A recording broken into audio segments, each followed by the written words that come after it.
زکوٰۃ کا ذکر چل رہا ہے۔ جو لوگ زکوٰۃ نہیں ادا کرتے ان کی سزا کیا ہے؟ اللہ کے نبی علیہ السلام نے ارشاد فرمایا، جس آدمی کو اللہ تعالیٰ نے دولت عطا فرمائی پھر اس نے اس کی زکوٰۃ ادا نہیں کی تو وہ دولت قیامت کے دن اس آدمی کے سامنے ایسے زہریلے ناگ کی شکل میں آئے گی جس کے انتہائی زہریلے پن سے اس کے سر کے بال جھڑ گئے ہوں اور اس کی آنکھوں کے اوپر 2 سفید نقطے ہوں۔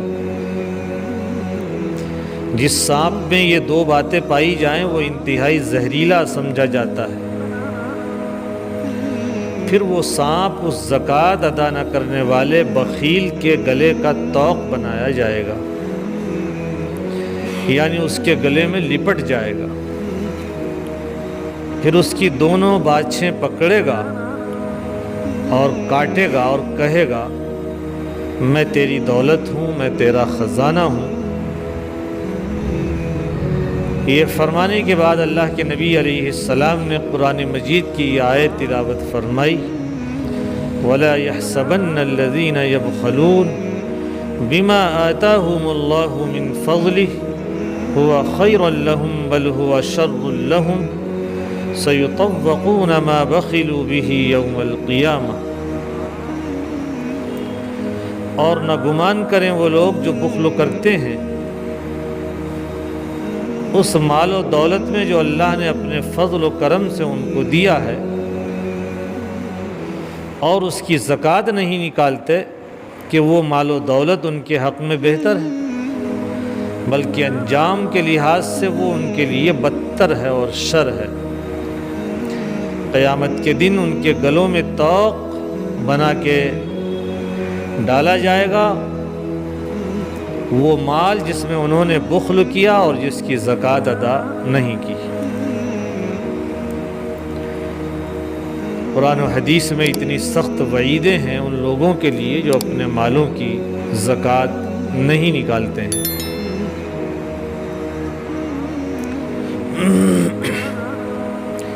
ایک حدیث کے الفاظ یہ ہیں، حتی یقضى بین العباد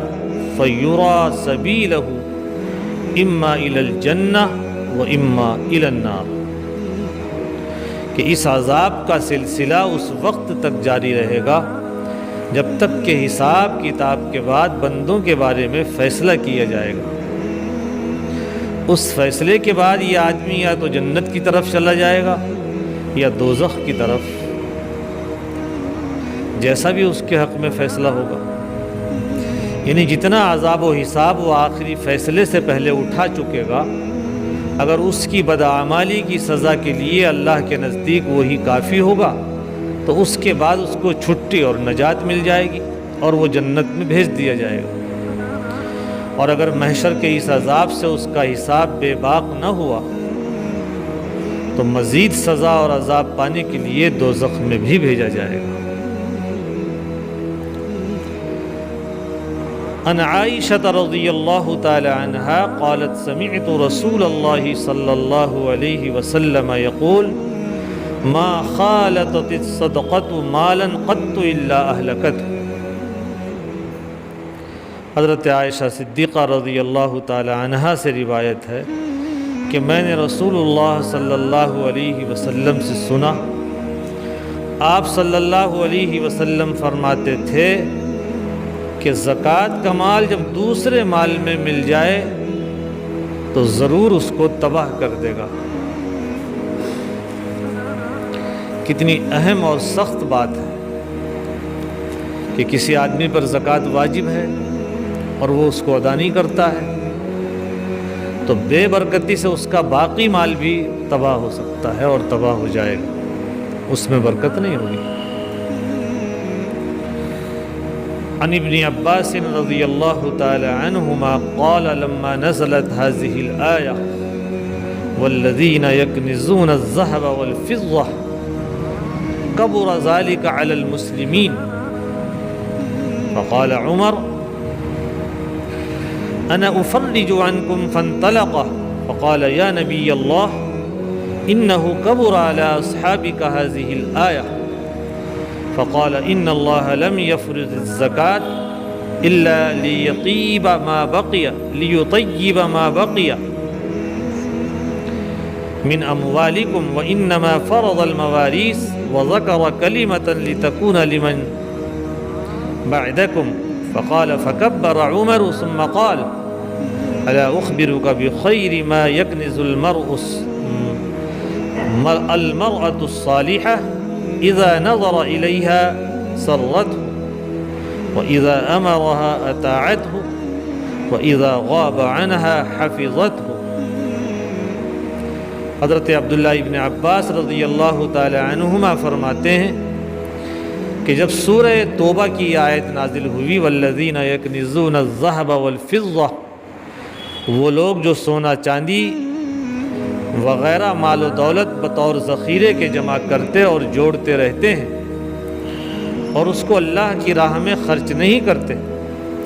تو اے پیغمبر صلی اللہ علیہ وسلم آپ ان پرستاران دولت کو آخرت کے دردناک عذاب کی خوشخبری سنا دیجیے۔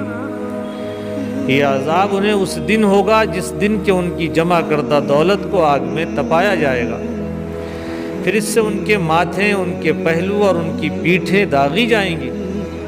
اور ان سے کہا جائے گا کہ یہ ہے تمہاری وہ دولت جس کو تم نے اپنے لیے جوڑا تھا اور ذخیرہ کیا تھا، بس مزہ چکھو تم اپنی دولت اندوزی کا۔ تو جب یہ آیت نازل ہوئی جس میں ذخیرے کے طور پر مال و دولت جمع کرنے والوں کے لیے آخرت کے سخت دردناک عذاب کی وعید ہے، تو صحابہ رضی اللہ عنہم پر اس کا بہت بوجھ پڑا اور وہ بڑی فکر میں پڑ گئے۔ حضرت عمر فاروق رضی اللہ تعالی عنہ نے کہا میں تمہاری اس فکر اور پریشانی کو دور کرنے کی کوشش کروں گا۔ چنانچہ وہ اللہ کے نبی علیہ السلام کے پاس گئے اور عرض کیا کہ آپ کے اصحاب پر اس آیت کا بڑا بوجھ ہے، بڑی سخت آیت ہے۔ اللہ کے نبی علیہ السلام نے فرمایا کہ اللہ پاک نے زکوٰۃ تو اسی لیے فرض کی ہے کہ اس کی ادائیگی کے بعد جو مال باقی رہ جائے وہ پاک ہو جائے، مقصد تو یہی ہے۔ اور اسی طرح میراث کا قانون اس لیے مقرر کیا ہے کہ تمہارے پسماندگاں کے لیے سہارا بن جائے، تمہارے مرنے کے بعد تمہارے ورثہ اس کے مالک ہو جائیں۔ حضرت عمر رضی اللہ عنہ نے اللہ کے نبی علیہ السلام کا یہ جواب سن کر خوشی میں کہا اللہ اکبر۔ اس کے بعد اللہ کے نبی علیہ السلام نے حضرت عمر سے فرمایا میں تم کو وہ بہترین دولت بتاؤں جو اس کی مستحق ہے کہ اس کو حاصل کیا جائے اور قدر کے ساتھ رکھا جائے؟ وہ نیک خصلت اور صالح زندگی والی بیوی ہے جس کو آدمی دیکھے تو روح اور دل خوش ہو، اور اس سے کسی کام کو کہے تو وہ اطاعت کرے اور اس کو انجام دے،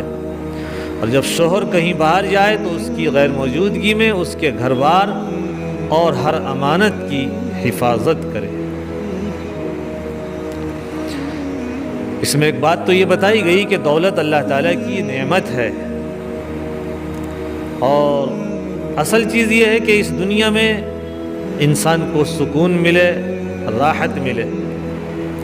اور اصل راحت اور سکون دولت سے نہیں ملتی ہے، بلکہ اس کے لیے فرمایا کہ اس کے لیے سب سے بڑا سرمایہ ہے تمہارے پاس تمہیں اچھی بیوی مل جائے، نیک سیرت، اطاعت شعار، اس کی قدر مال و دولت سے بھی زیادہ ہے، اور مال و دولت سے بھی زیادہ اس کی قدر کرو اور اس کو اللہ تعالیٰ کی خاص نعمت سمجھو۔ یہ بات آپ نے اس موقع پر اس لیے فرمائی کہ اس دور میں عورتوں کی بڑی ناقدری تھی اور ان کے ساتھ بڑی ناانصافی کی جاتی تھی، تو اللہ کے نبی علیہ السلام نے فرمایا نیک بیوی، اطاعت شعار اور اچھے اخلاق والی نیک سیرت، یہ تمہارے پاس اللہ تعالیٰ کی بہت بڑی دولت ہے، اس کی قدر کرو۔ اور دوسری بات یہ فرمائی کہ زکوٰۃ اگر آپ نے ادا کر دی تو باقی مال بھی آپ کا حلال ہو جائے گا اور پاک ہو جائے گا، بلکہ فرمایا زکوٰۃ اسی لیے فرض کی ہے کہ اس کے نکالنے سے باقی مال پاک ہو جائے، اور قانون میراث بھی اسی لیے رکھا ہے کہ آدمی کے مر جانے کے بعد اس کے گھر والوں کے لیے ایک سہارا بن جائے، ماں باپ کو چھوڑ کر جائیں تو اس کے بچوں کے لیے ایک سہارا ہو جائے۔ تو اس لیے مطلقاً اگر دولت کا اکٹھا کرنا ناجائز ہوتا تو پھر زکوٰۃ کیوں فرض ہوتی، زکوٰۃ کا حکم کیوں دیا جاتا؟ ہاں، اگر آدمی زکوٰۃ نہیں ادا کرتا تو پھر واقعتاً وہ دولت اس کے لیے بہت خطرناک ہے اور وہ اس کے لیے عذاب بن جائے گی۔ اور اگر ایک انسان دولت کما رہا ہے اور وہ صحیح طریقے سے اس کی زکوٰۃ ادا کر رہا ہے تو اس کا باقی مال پھر اللہ کے فضل و کرم سے وہ پاکیزہ بن جاتا ہے اور حلال اور طیب ہو جاتا ہے۔ اللہ تعالی ہم سب کو نیک اعمال کی توفیق نصیب فرمائے۔ وآخر دعوانا الحمد للہ رب العالمین۔